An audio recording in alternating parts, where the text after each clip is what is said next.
Soraya. Hey, Jeff. What do you got there? I have a book. What do you have there?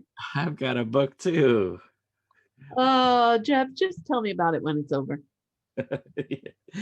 Yeah, so that's the name of this book. Tell me when it's over. And I think I was going to say this is our first author that we're speaking to, but that's not necessarily true because we've had Pat Thomas on the show, but Yeah. typically we're speaking to musicians. But today we're speaking to, I don't know if he's technically the author or he's credited as the editor. Yeah, he's definitely the editor. So who is this guy? Clive Jones. Clive Jones, yeah. So the editor of this book, Tell Me When It's Over. Notes from the Paisley Underground. So yeah, we're speaking to Clive today, and I'm excited about this because we've had calls to Australia when we spoke to David Faulkner from Hoodoo Gurus. Our buddy Chris Kakavez lives in Germany, so we've had calls to Germany. But today, first call to the motherland, the UK, England. The origin place. But no, it's our first call to the UK, and I'm glad we get to talk with Clive about this book. Yeah. That, a number of us have read and talk about our favorite bands. So let's say we get started. Hi, this is Soraya. And this is Jeff. Our podcast is called Paisley Stage Raspberry and Rhyme. A podcast where the two of us play music that we like and share anecdotes and background about the tunes. We hope you'll join our conversation. And without further ado, a grooviar. Let's get groovy.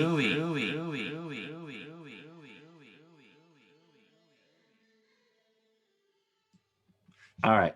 Connecting to England. Jolly old England. Well, good evening, Mr. Jones. Hi, Jeff. How are you? I'm doing very well. How are you doing this evening? Very well, thank you. Hi, Soraya. Hello.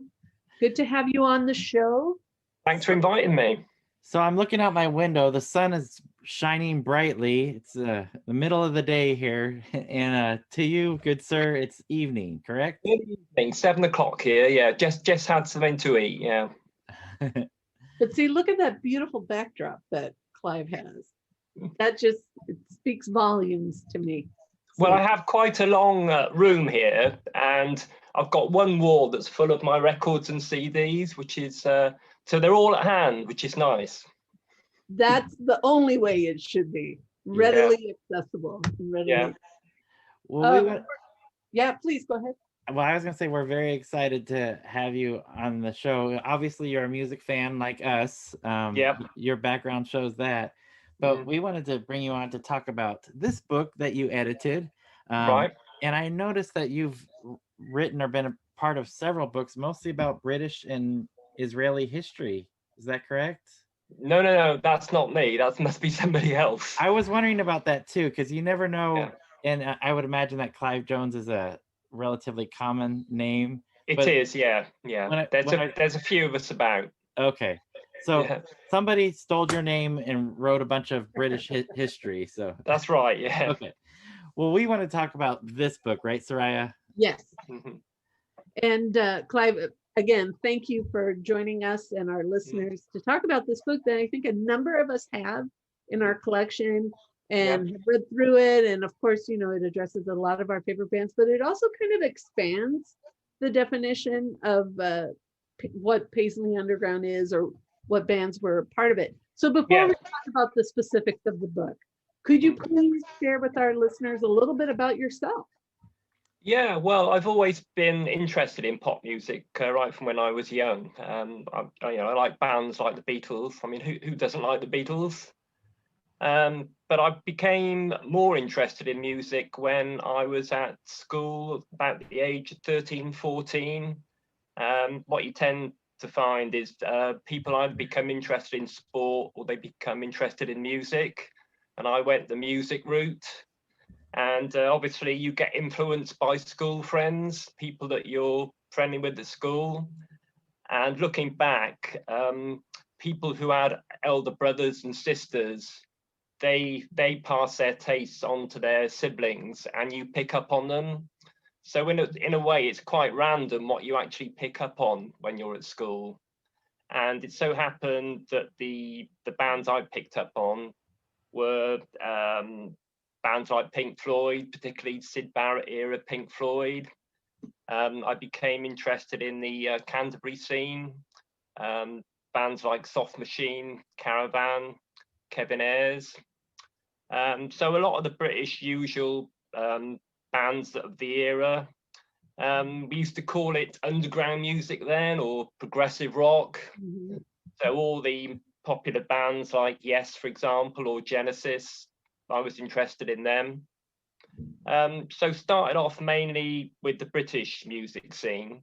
But then I had a friend in particular that I met who was really into the American West Coast rock scene. So the San Francisco scene of the 60s, which bands like Quicksilver Messenger Service, Jefferson Airplane, but primarily the Grateful Dead. So the Grateful Dead fairly quickly became my favorite band. So it was basically psychedelic music, also the other West Coast bands, the Los Angeles scene, bands like the Byrds, Buffalo Springfield, or all the more kind of poppy scene that's going on in Los Angeles in the 60s. And also Captain Beefheart was quite an early favorite of mine. Wow. It so happened that around the time I was becoming interested in music, he was coming over and playing here a few times. So I had the opportunity to see Beefheart. Wow. So I became a big fan of his. And then in 1974, I got the opportunity to see the Grateful Dead in London. They came over. And I divide the Grateful Dead's career into two parts. They had an era before they took a break in 1975. And I felt when they came back after that, they were never quite as good. So I feel very fortunate to have seen them in that first era when they were really great, I thought. Nice. So that was my sort of taste in the 70s. And of course, in the mid to late 70s, you had the punk scene came along. And I became interested in that. At the time, I was living in Stoke-on-Trent, which is not far from Manchester. Okay. So there was quite a big punk scene in Manchester, and I could go to Manchester and see various bands. I'm thinking of people like the Buzzcocks, Magazine, Joy Division, The Fall. I was a big fan of The Fall. So as well as the 60s bands, I had this interested in punk in the 70s. So when the sort of 80s came around, I actually sort of found there weren't really new bands coming along that were grabbing my interest in quite the same way. In England, there was this kind of new romantic scene, which wasn't really to my taste. In America, you seem to have these sort of heavy metal, big hair bands, which weren't my thing at all. And you had bands like the Smiths here, which were really popular, and I could never really get them. So by the time the sort of 80s came around, I found myself falling out of love with mainstream rock music, I thought. So I was kind of looking around for something else. I was getting into folk music quite a bit. In England, there was a very big folk boom in the 60s, and in the 70s, there was a big folk rock boom. But that kind of passed me by at the time. But in the 80s, I was catching up on that, getting into folk music in a big way. But I was kind of looking for something else to come along and excite me again. And it so happened that I was a member of CND, which was the Campaign for Nuclear Disarmament. And I was a member of a local branch here. And in 1985, Easter 1985, there was a big demonstration, anti-nuclear demonstration up in a town called Barrow in the north of England. Okay. And the local group were going up in a bus. So it was a very long bus journey to get there. And I got on the bus and I had a Sony Walkman on and I was listening to the Grateful Dead. And across the aisle on the bus was a guy who I'd seen before, but I'd never really spoken to him. And he asked me what I was listening to. And I said, well, it's the Grateful Dead, not expecting him to know who the Grateful Dead were. But not only did he know who the Grateful Dead were, he actually had all the records just like me. Wow. So this turned out to be a guy called Paul Ricketts. And from that time, I became friends with him.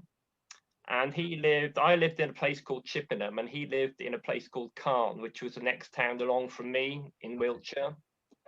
So I started sort of visiting him and looking at all the records he had and borrowing stuff off him. And he had two friends, one of whom was called Steve Lines and the other was called Henry Race. So I became friendly with them. So I sort of joined a group of people there. And it so happened that the thing they were primarily into at the time was the Paisley Underground, which I wasn't really aware of. Okay. So they had a lot of records by the Paisley Underground bands, and they subscribed to a magazine called Bucketful of Brains, Yes. which was produced here in England, Yes. which was edited by a guy called Nigel Cross, who at the time I didn't know, but who subsequently become a friend of mine. Oh. And so I quickly subscribed to that magazine, and I sort of devoured each issue as it came out, and I quickly acquired as many of the records as I could. So I fell in love with the bands in a big way. I liked the music. I could see that they were very influenced by psychedelic music, perhaps more Los Angeles than San Francisco, but psychedelic music nevertheless. But they also had, they took the energy from the punk bands and applied that to music as well. So they came up with this synthesis of music that really appealed to me. I also like the idea of a music scene as well. When I become interested in the San Francisco bands or the Canterbury bands, you tend to get into one band and then you look for connections that go off and you kind of follow them and you get interested in other bands. Right. So they're all related, and I thought the Paisley Underground bands had that aspect to them. They all seem to be connected, and I've got, I had this romantic idea that they all lived together in Los Angeles in a big house, a bit like the Monkees in the TV show. Right. They were all friends, and they didn't have to worry about where the money was coming on. All they were doing was having parties and making music. Yes. So that's basically how I got into the Paisley Underground. I sort of fell for the bands in a big way, and I became pretty obsessed with them, I would say. Also, at this time, I became aware of somebody called Pat Thomas in America. I don't know whether you know Pat. Yes. So I was kind of aware of him because he was in a band called Absolute Grey on the East Coast of America. And they had a cassette on a cassette label called Acid Tapes out of England, which was run by somebody called Alan Duffy up in Manchester. But Alan Duffy actually stopped running that label, but he passed all his tapes on to my friend Steve Lines in Calne. Okay. So Steve was releasing the Absolute Grey cassette. So I was aware of who Pat was. And what he had done was he produced a Dream Syndicate fanzine, and it was called John Coltrane's Stereo News. Ah. It only lasted for one issue. Oh. But I sent away for it. I wrote to him, sent the money for the magazine, got hold of the magazine, and I started corresponding with him. And I was trading tapes with quite a few people, cassette tapes at the time. So I started trading tapes back and forward with Pat. And I found that we shared very similar tastes. I mentioned I was getting into folk music. Pat was doing the same as well. He was kind of discovering all the British folk music, about people like Richard and Linda Thompson. Mm-hmm. So we had a lot in common. I mean, I could learn a lot from him about the Paisley Underground. He'd obviously actually played with some of the bands on the same bill. And so I was trading tapes back and forward with him. And he subsequently became sort of quite a good friend of mine. So, I mean, that's how my interest in the Paisley Underground came about, really. And that's how I kind of got to know about them. Okay. So I want to know, who was the starter band for you? What was the first band of the underground, the Paisley Underground, that you became interested in? I think the first one to hit me was the Dream Syndicate, which I really loved that first album. It sounded to me as if there was quite a large Velvet Underground influence on that record, and obviously they were one of my favourite bands. So I think the Dream Syndicate. But I kind of quickly discovered the rest of the bands. Rain Parade, obviously that first album, Emergency Third Rail Power Trip, which is just an incredible album, really. It really is, yeah. So yeah, I and like also, the visual of sorry? one band and then branching off. I like That's that. right, yeah, and you could pick up on the connections between them. So you think, well, if I like this band and they're related to that band over there, then Right. they must be worth seeking out and investigating. So I'm 100%. curious, Clive, are you a musician yourself? I'm not at all. I don't play anything, so no, just a fan. Okay, okay. Yeah, and looking back at that collection behind you, now knowing that you're a Grateful Dead fan, I bet all of that is just the Grateful Dead releases right there. There's quite a few there, quite a few, yeah. All right. Well, we wanted to know that, so you came to hear about the Paisley Underground from your connections with different people. What made you think, hey, I want to put together a book about this scene? I think that as time was going on, I felt that the Paisley Underground bands weren't really getting the recognition they deserved. The Paisley Underground happened over here slightly later than it did in the US. I think probably, if people in the US were thinking 82, 83 was when the Paisley Underground was started up. Well, by the time some of the bands made it over here, you were kind of talking about 84, 85, so it's slightly later. Okay. And although they got a certain amount of press over here, the journalists writing for the weekly magazines tend to be a bit fickle. So they pick up on a band maybe and they'd run with them for a little while, then they drop them. And so I felt that the Paisley Underground bands weren't getting the recognition they deserved. And I felt that the scene ought to be kind of archived. There ought to be an archive created of them, because I had all these magazines with all these articles in, and I thought it'd be good to put them all into one place, put them in a book, and that would be a permanent resource. So that was part of the motivation. Something else really as well is that I was kind of so obsessed with them that I thought, if I had this project to do, maybe it kind of work its way through this obsession and I could get back to some sort of normalcy out of it. I love that. I totally love that. Hmm. Yeah, that's great. That's actually, it defines a number of us, I think, with a similar obsession Yeah. and focus. Absolutely. Okay. So I have to ask the question, how do you define the Paisley Underground? Because we have noticed through a number of forums on social media, where you are geographically tends to influence how you define that. So I'm asking you, Clive, how do you define the Paisley Underground? Not an easy question to answer. First of all, its location, which is Los Angeles, basically. Secondly, its time period, 82, 83 in the USA. And also style of music, mainly psychedelic influence, punk influence, and also people who knew each other. So if you kind of take all those aspects, then to me, that would define the Paisley Underground.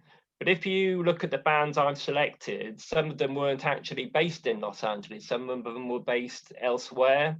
Mm-hmm. But I kind of put them in a group because of the various connections.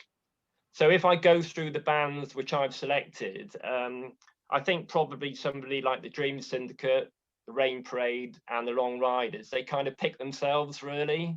Mm-hmm. I don't think anybody could really argue with those selections.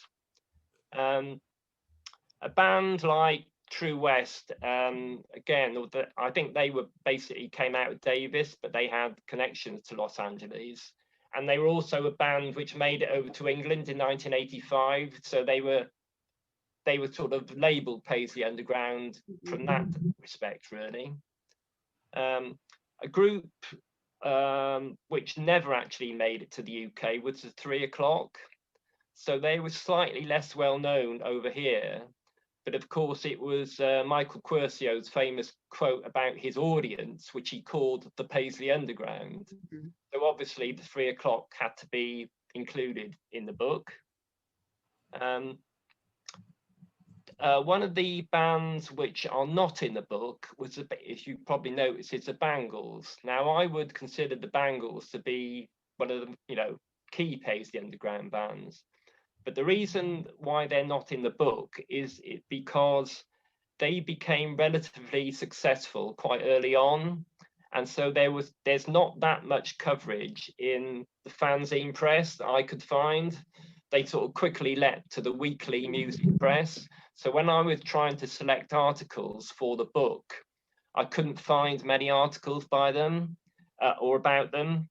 Wow. I found one in a magazine called Blitz, which I tried to track down the author to get permission to use that, but I couldn't track him down. The Bangles did have a fan club here in London, which I contacted because I thought maybe I could actually carry out some original interviews with them to get their story. But once the people in the office found out I wasn't a proper journalist, they didn't really want anything to do with me. Okay. So I had to reluctantly decide that I couldn't include the Bangles. So, I know obviously they're an important band in this scene, but they're not in the book, which is unfortunate. Perhaps the person who I felt was the key figure in the movement is David Roback, who was obviously present in the first lineup of the Rain Parade. But then as time went on, when he left the band, he moved through a number of different bands. So rather than have a section on each of the bands, I thought, well, I'd have a section on David Roback, where I included Clay Allison, Opal, and Mazzy Star. So that was the reason for him. There were a couple of, another band which were originally from Tucson, but moved to Los Angeles is Green on Red. And they came over and toured in England quite a bit in 1985. They were over here about 2 or 3 times. So they were quite well known over here. So they had to be included in the book as well. Now, then it gets a bit kind of fuzzy because there were a couple of bands which I selected, which you could argue maybe against if you were so minded. I was a big fan of Wednesday Week, so I wanted to put them in the book. They're perhaps not as well known as some of the other bands, but they had a very direct connection to Steve Wynn. So if you take the Dream Syndicate, you take Steve Wynn, you follow his early connections, you have a band called Goat Deity, which was him and the Callan sisters. So Wednesday Week made an 12-inch EP and an album on Enigma, which I really liked. So I was a fan of them, so I wanted to include them, so they're in the book. The band which are probably least well known of everybody in the book is 28th Day, who were from Chico, Northern California. Now I became aware of them because Pat Thomas had relocated to San Francisco, and he started a record label called Heyday Records, and he put out the album which Barbara Manning from 28th Day made, called Scissors. And he was sending me over tapes of Barbara Manning, so I was aware of Barbara Manning from Pat.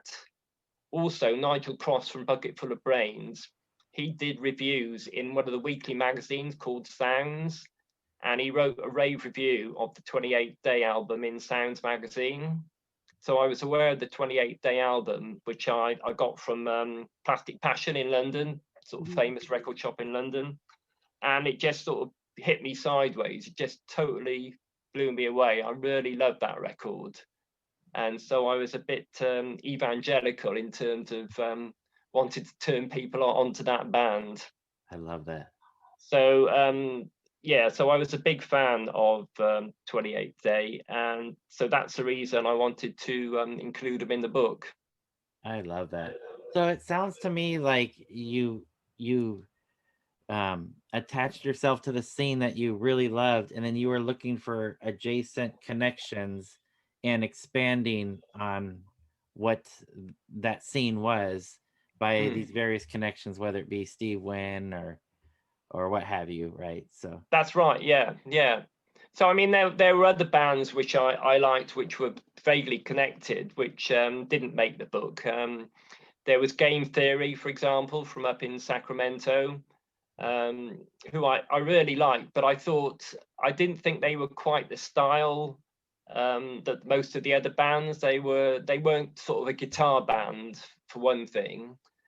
And although Scott Miller I thought he was a massive talent. He was a bit of a kind of a quirky songwriter, and they had this keyboard sound in Game Theory, so they didn't really fit what I thought was the archetypal Paisley Underground band. okay. There was also a band which again from Tucson called Naked Prey, who were a guitar band, and they were linked to Green on Red. So Band Christian was in an early incarnation of Green on Red, I think. So again, so you take Green on Red, you could follow them through to Naked Prey, but I'm afraid they didn't make the book either.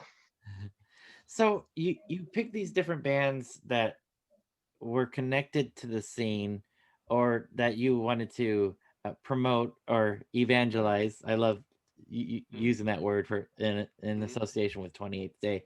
So your thought was you were going to compile all these. How did you go about getting all these articles, getting approval to use it? How did you compile all this to put together in this one book? Well, I had, as a basis for the book, I had Bucket Full of Brains. So that formed the backbone of the book, really, because I really loved Nigel Cross as a writer. I thought he was he's probably my second favorite writer of all time. There's a guy called Pete Frame in England who did a magazine called Zigzag in the late 60s and 70s, who's probably my favorite writer, but Nigel sort of runs him a close second, I think. Nice. So I wanted to put his writing in the book. There was also a magazine from the USA called The Bob, which you're probably familiar with, which is in kind of newspaper format. Yes. So that had a lot of articles on the Paisley Underground that I wanted to use. So they were the two main magazines, but I also had less well-known magazines. My friend Paul Ricketts, who I mentioned earlier, he'd started a magazine called Unhinged. I don't know if you've ever seen that magazine. I'm not familiar with it. It was sort of kind of running from the late 80s through the 90s. Okay. And it was a really good magazine, but it was quite eclectic. It would have the Paisley Underground bands in, but it might have an article on John Fay, or it might have an article on obscure science fiction author. So it was very varied, but there was good stuff in there. And what happened was because he was doing the magazine, he made some connections with various people. For example, Barbara Manning from 28th Day, she came over to Europe in 1992. She was doing a tour of Germany with her sister Terry. They were playing over in Germany, but they came over before that to England and had a bit of a holiday. So I had the privilege of hosting Barbara Manning in my house, playing a gig for me. So that was wow. having my in my front room playing for me. That was great. That's amazing. So, and what Paul had done, he just before she came over, he had written, or he had interviewed her in effect, but he was corresponding with Barbara. Now, what was happening was Barbara was writing him letters. Now, I think she thought she was writing him a letter as a friend, whereas Paul thought he was interviewing her. So what he did is he took the letter and he printed it in the magazine. And I think Barbara was kind of a bit surprised to see it in the magazine, so because it was quite confessional. And it's quite visceral, quite raw. If you read I've reprinted it in the book. Right. So I thought that was kind of the definitive story from Barbara on 28th Day. So Right. I was happy that I had that angle covered. But and also because Barbara had a solo album out, she'd done various other interviews which could be extracted. But the other two members of the band, Cole Markey and Mike Cloward, there wasn't really anything that I could use from them. So on a visit to San Francisco in 1992, I was there in the autumn in 92. So I decided to track down Michael and Cole and interview them. It so happened that at the time, Cole was actually living in San Francisco, and he was actually only a couple of blocks from where I was staying. So sort of one afternoon, I wandered round his place with the tape recorder, and I interviewed him to get his story, which I put in the book.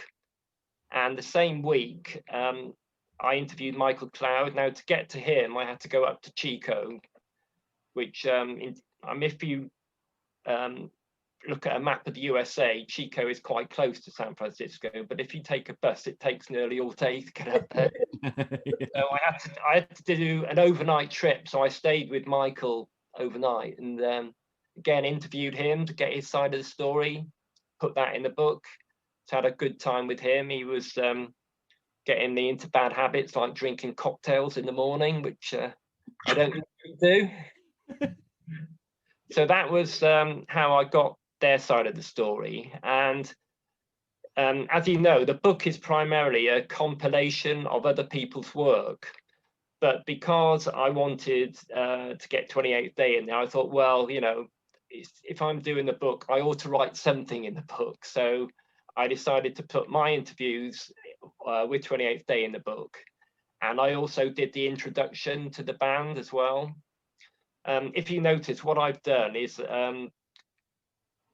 as well as compiling these archive articles, I got various people to do introductions to the band.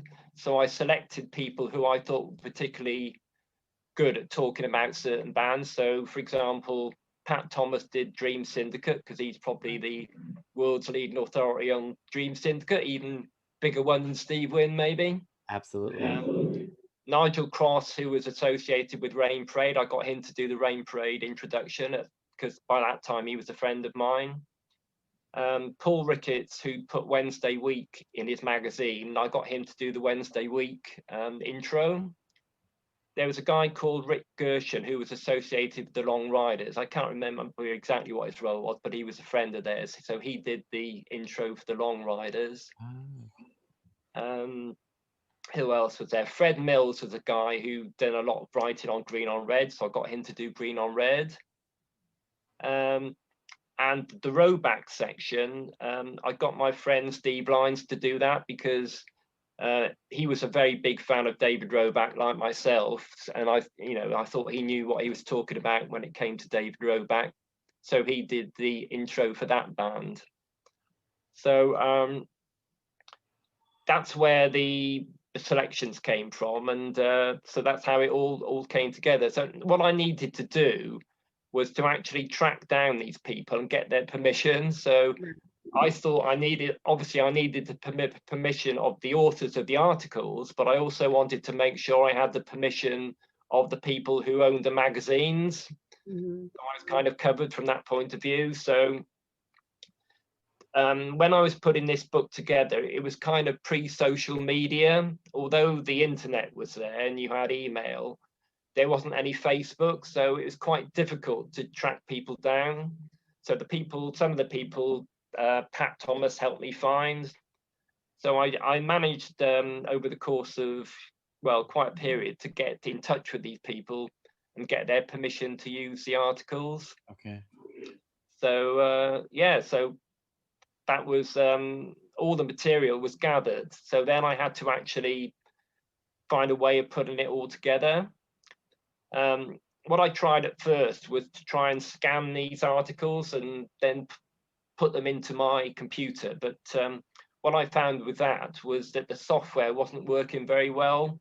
It was generating errors, so I had to go through and do a lot of corrections. Oh boy. So I thought, well, the easiest thing is to just actually type it. So I had to hand type everything from the magazines into my computer. So, you know, it's quite a big book. Yes. But I'm a person who's always used to getting up quite early in the morning. So what I used to do was get up early, and I'd spend maybe an hour or so typing up articles before I went to work. So I got all the stuff on my computer and put it into these various sections. And I was ready to go at one point.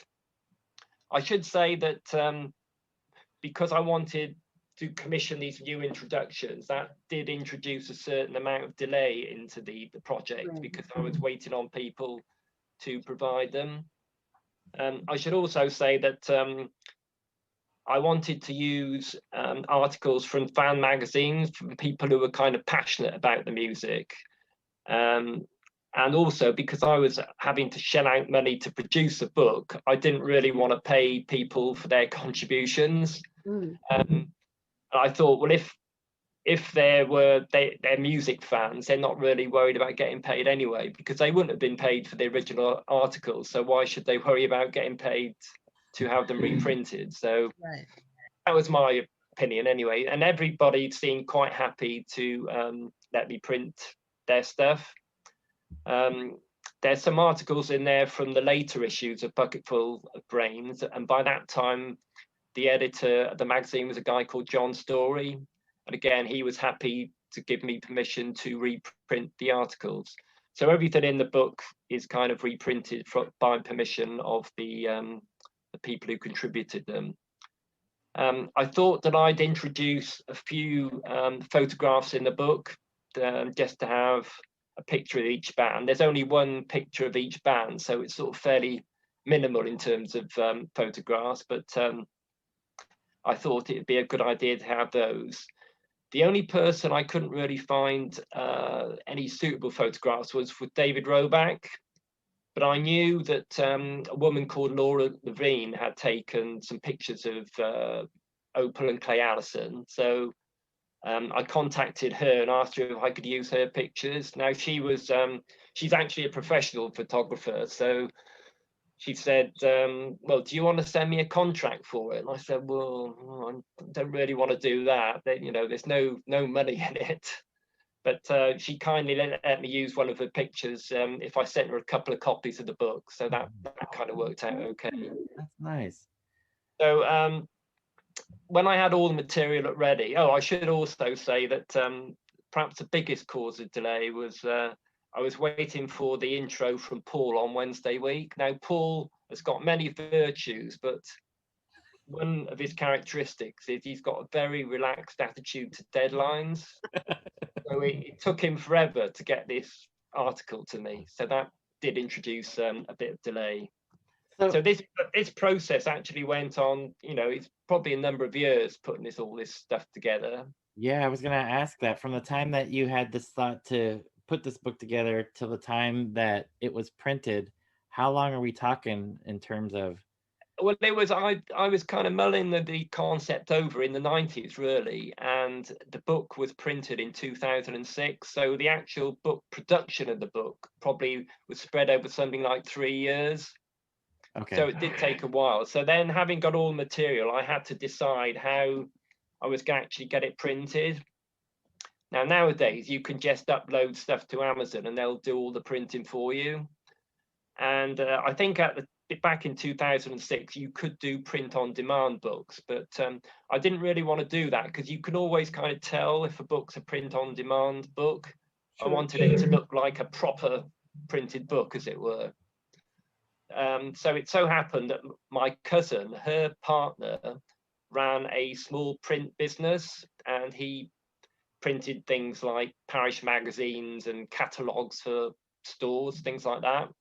But he could actually print the book for me. So he was the one who did it, and I was quite happy with the way it turned out. I thought he did a pretty good job. I agree. So that's how the book came to be, really. I mean, it's really impressive being able to cull together all these articles, articles that perhaps some fans, perhaps that came to know of the scene later, simply wouldn't have gotten their hands on. That's right. Yeah. I mean, but now we've yeah. got it all in one place. It's unlikely that many people would have everything in the book. Obviously, some people would have Bucket Full of Brains and the Bob. They'd have all those articles. Right.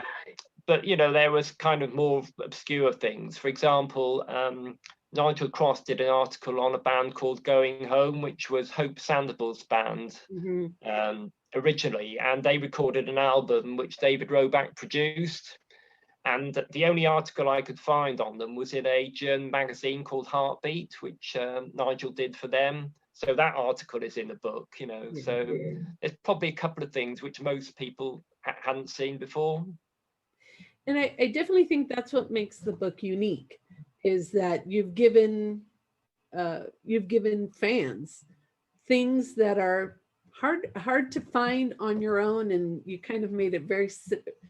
Let me put it this way: as a fan who has a copy, it seems very easily done. And now listening to the process and the timeline, thank you for doing that. I appreciate it.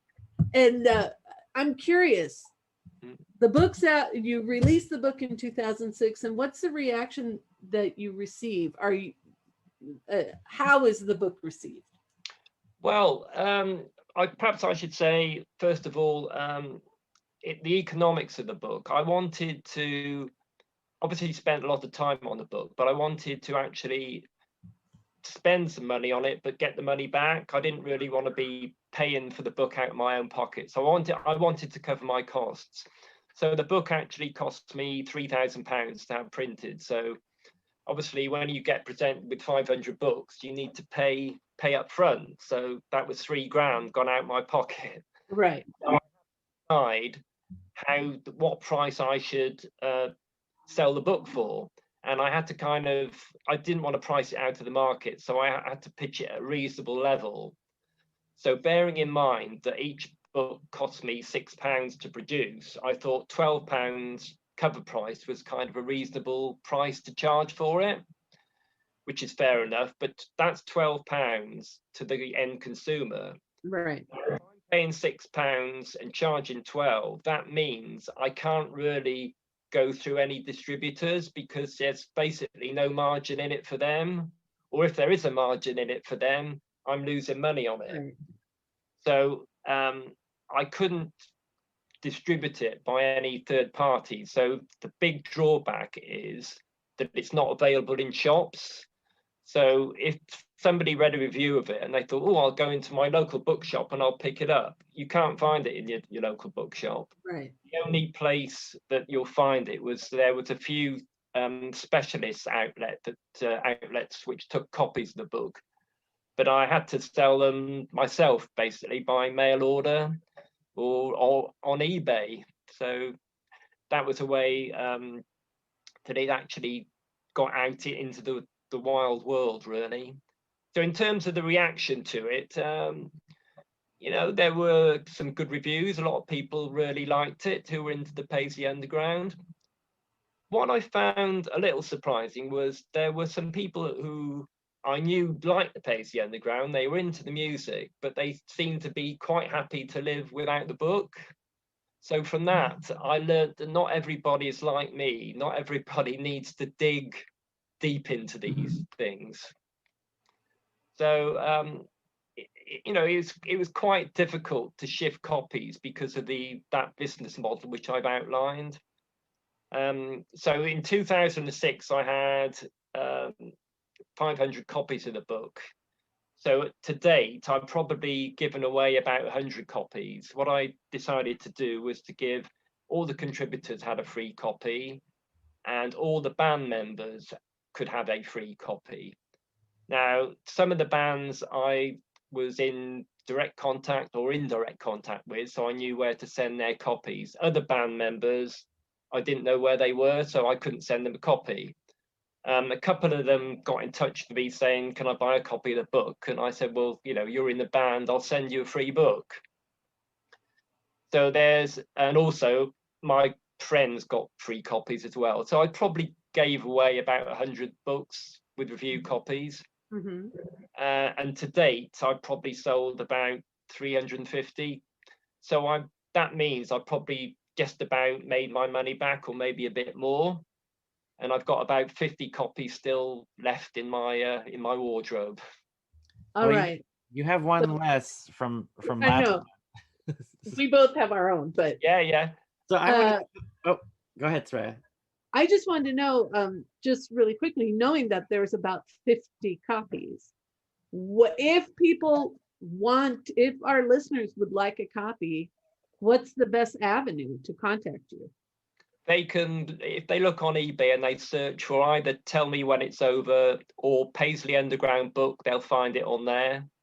Or they can find me on Facebook directly, Clive Jones. Look for me on Facebook. We probably have mutual friends if you're listening to this podcast. Yes, They absolutely. can get in touch with me that way. Perfect. Yeah, I just wanted to share my personal story. It was about 3 years ago that one of my friends, Tori Troutman, who's one of my good friends and a bandmate of mine, he sent me this copy from Oklahoma, and he said, Jeff, you have to read this. So I spent my lunch breaks for the next week and a half just devouring the book. So I actually loved it. And I said, thank you for the gift, Tori. He's like, oh, no, it's not a gift. You need to send it back, but I wanted you to read it. Only last month I finally reached out to you, Clive, and you were Right. to send me a copy. And I don't know if you're willing to do this to our listeners, but if any listeners want to order it through eBay from Clive, I asked Clive to actually sign my copy. So Yeah, no problem. yeah, so maybe that's something that you could do for our listeners. So Certainly. I learned at the beginning of the hour that you are not the author of all these British history books that I found. Is this the only book that you've put together, or have you put together other? It's the only book. It's the only book I've put together. Okay, great. Yeah. Great. I mean, Yeah, I mean, I'm glad you enjoyed the book. There's basically two reactions that I want to generate from the book. okay. One is, oh, I really loved it. Thank you for doing it, which is kind of the reaction I got from yours. And the other is, this book is an outrage. This person doesn't know what he's talking about. I must do my own book, and I'll tell the real story, which would mean that there'd be another Paisley Underground book out there, which I could buy, read, and enjoy. Well, to date, This is it. got this. I think that's it. There's a guy called Carlos or Carlo in Spain who's written a book in Spanish which covers this scene, but it's a bit wider than that. Yes, I Yeah. know exactly the book you're talking about. I thought I had it here. You have Yeah. it, yeah. And his definition is a little different. It's a lot broader than mine, yeah. And I will say, the detail, and especially, the section connected to and through David Roback. No, his book is a little different than that. Sorry, I had a question for you. I know we're interviewing Clive here, but if I look at the side of mine, it looks pretty smooth. You've got things sticking out of your version. Look, Clive, you need to understand. One, I teach for a living, and so when I read things, I mark things and I make notes to myself. The books become a part of me. So yes, it looks like a proper textbook. That's simply the way I read. And so, I highlighted things, I make notes to myself in the margin. I'm just one of those kind of readers. Yeah, you never, like your friend Jeff asked you, send it back. Your friend would hate me after I went through a book. Yeah, it's good to see. An extra copy. Oh, excellent, excellent. So, Clive, is there anything that you're working on now, or anything that you wanted to share with our listeners about? There's probably nothing right now, but I could tell you about some of the other things I've been involved with. I've talked about my friend Steve Lines, who lives locally. He has a band called Storm Clouds, who I'm a big fan of, which is basically him and a female singer. So we formed a record label to put out his music primarily. And so we put out a couple of albums by him. This album here called Nightmares in the Sky, which is out on vinyl and CD. And second album by Storm Clouds is called Sleep No More, again on vinyl and CD. So that was quite an interesting project. That was back in the 90s we did those, or maybe early 2000s. Again, what was the label? It's called Rainfall Records is the label. Okay. And the band is called Storm Clouds. A little after that, I put out a couple of albums with Pat Thomas, whereas I was kind of supplying the finance and Pat was doing the work for them. So I put out this record by the Rain Parade, which is called Perfume River. Are you familiar with that album? Yes. Yes. We okay. are. So that's on my label, Rainfall Records, the label I run with Steve. That's getting quite rare now. Not many of those around. Yes, indeed. And the sort of project after that was this album by Barbara Manning called Super Scissors. Do you know that record? No, I'm not familiar with Super Scissors. Right. So what this is a 3 CD box set. It's got the Lately I Keep Scissors album. It's got the One Perfect Green Blanket album, which has got a bunch of extra tracks on that CD. And then CD number 3 is all unreleased material from the era of Scissors. So that's why it's called Super Scissors. Excellent. It's got a nice little booklet in it. And it's got 3 separate CDs with separate covers in the box. Love so that. yeah, quite a nice little artifact. And again, that can be purchased through Rainfall Records. There's probably not many. There's not many of those left now. So you can probably find it on Discogs and maybe eBay.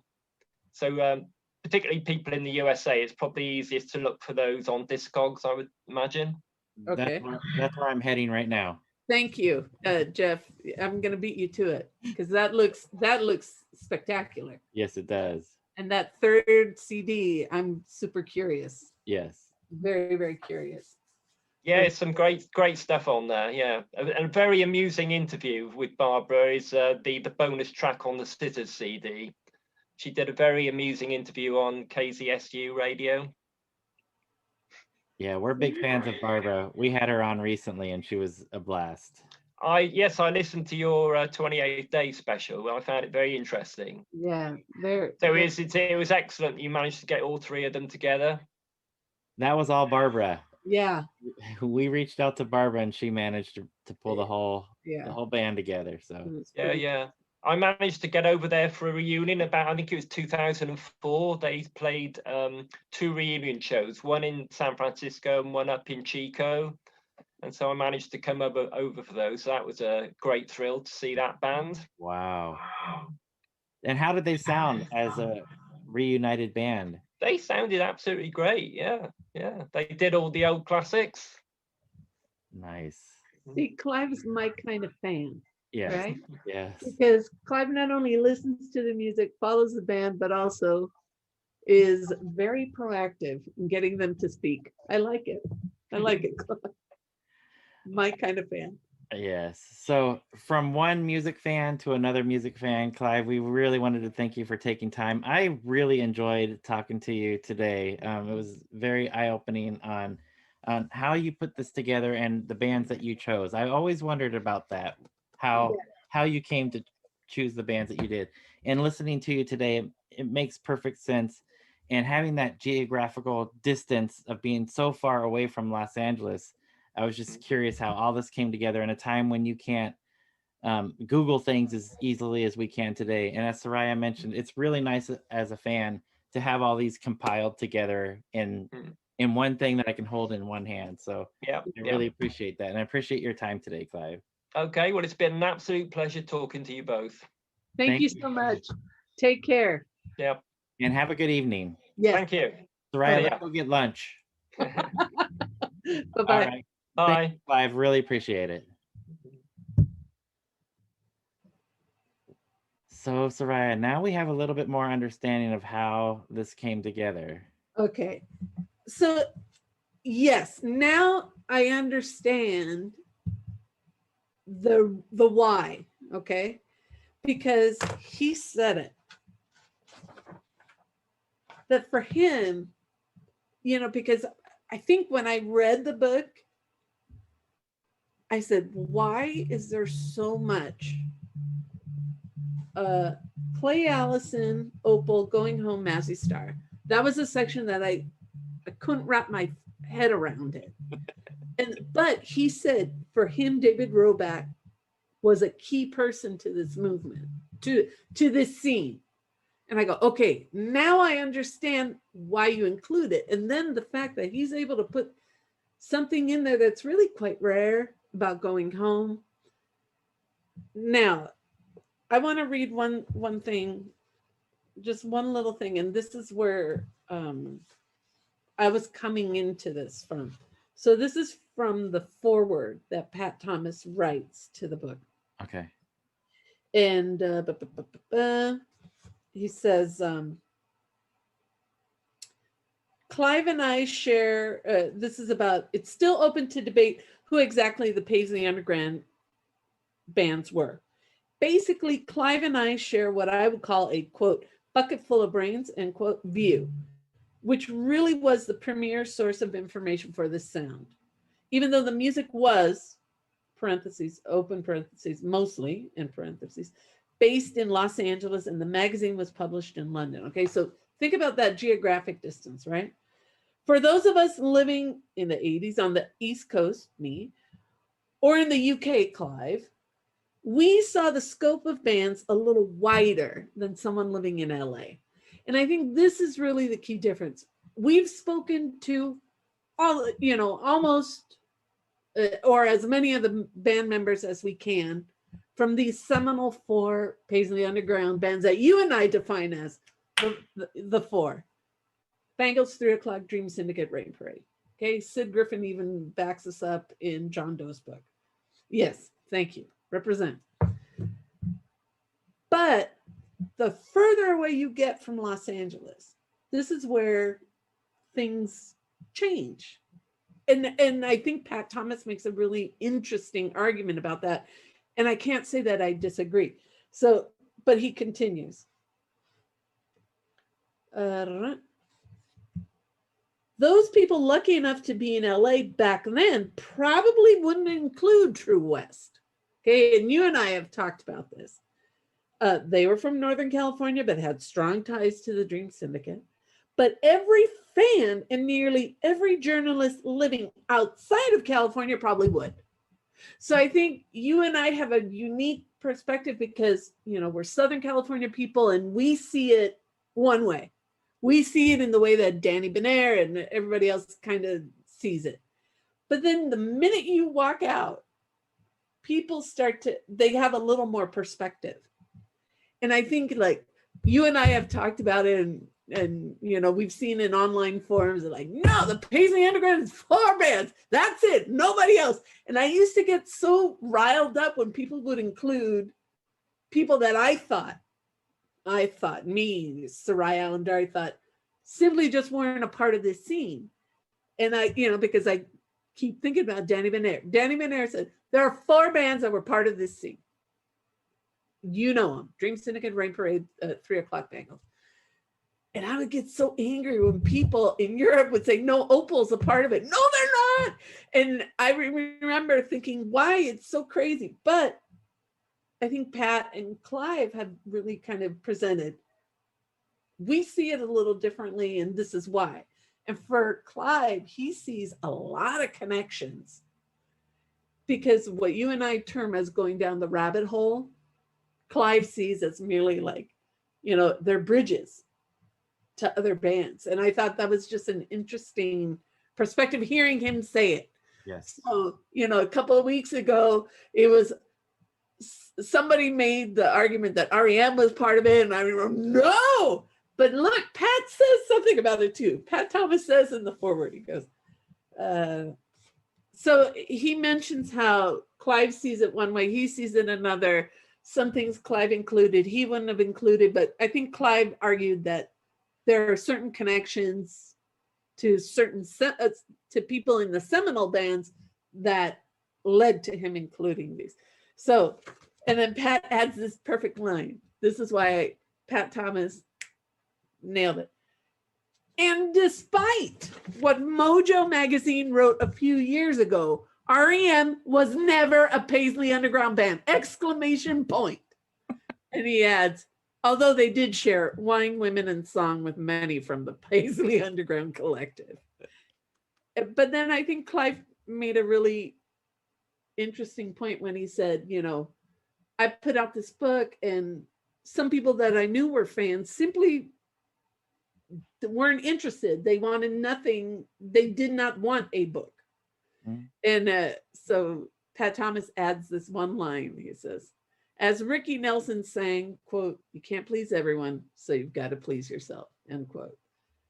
This book is Clive's personal pick of bands with a bit of my input. So I now get it. I now have I have clarity, right, on Clive's view.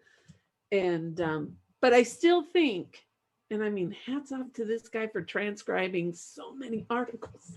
I can't even imagine. But if you're a fan of Paisley Underground bands, what he's done is he's given us access to articles that a while ago would have been hard to kind of dig up, and he's put them all in one place. Yep. You know, yeah, I wanted to reiterate, as you said and he said, so the book is primarily just a collection of previously written articles, not so much where he set out and authored a bunch of stuff. There was some of that is included, but primarily a collection of previously. Can you hold on one second, because I want to show you the book that he was talking about. Oh yeah, I was very curious about that, especially when he said that it was written in Spanish. So I used to have it here on my desk. Oh. But I've been reading it, so it's on my nightstand. Oh wow.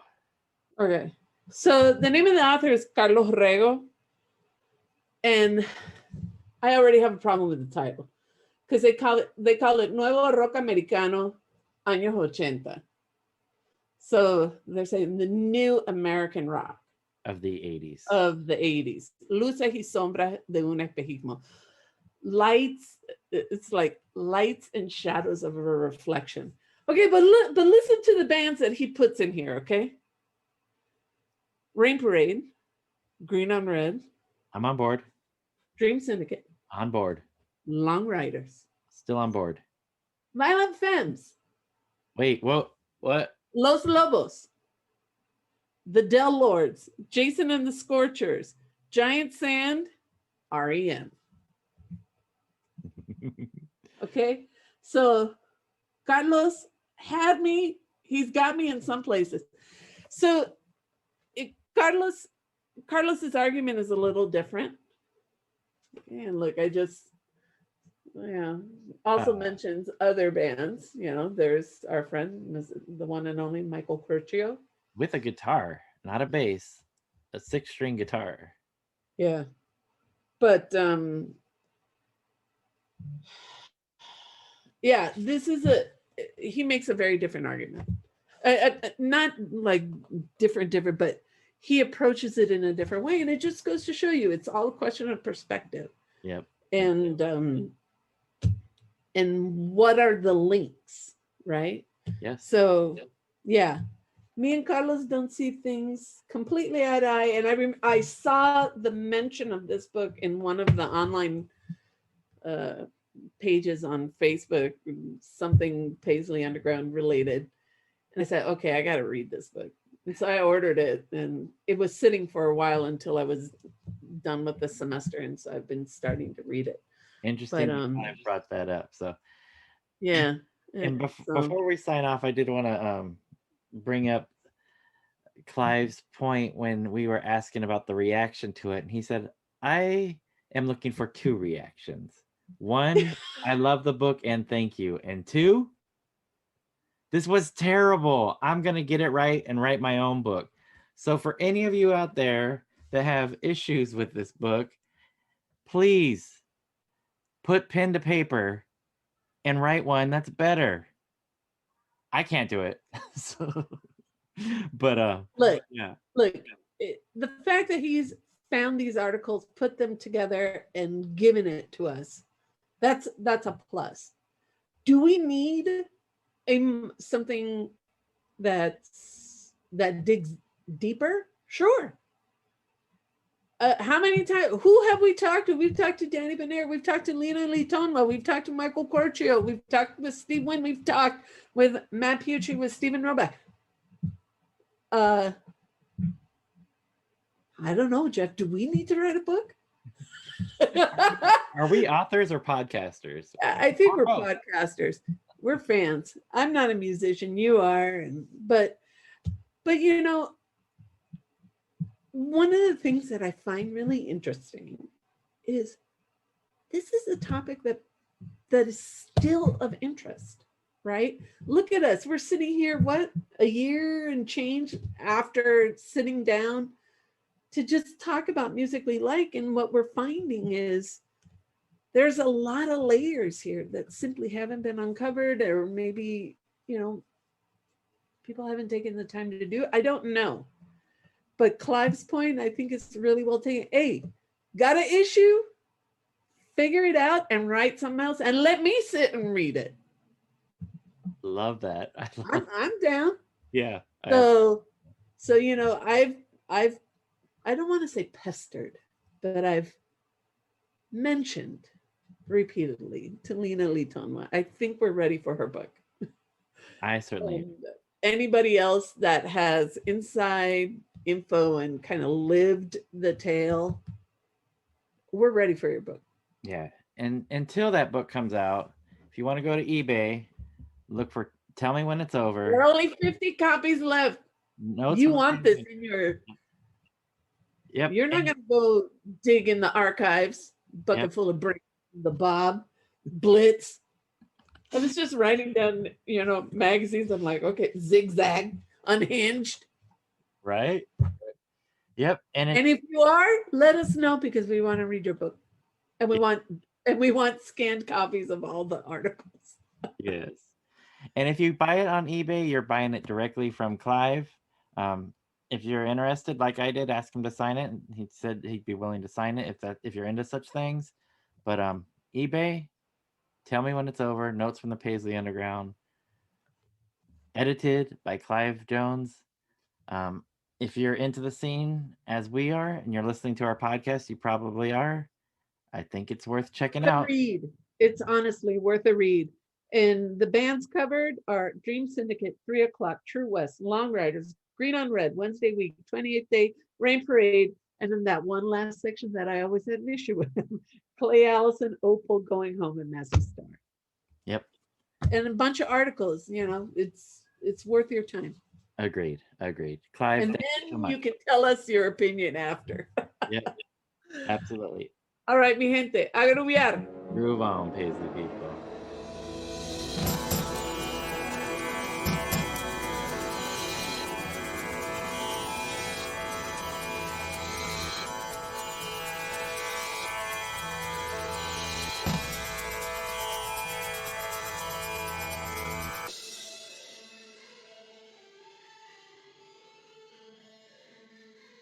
This book is an outrage. This person doesn't know what he's talking about. I must do my own book, and I'll tell the real story.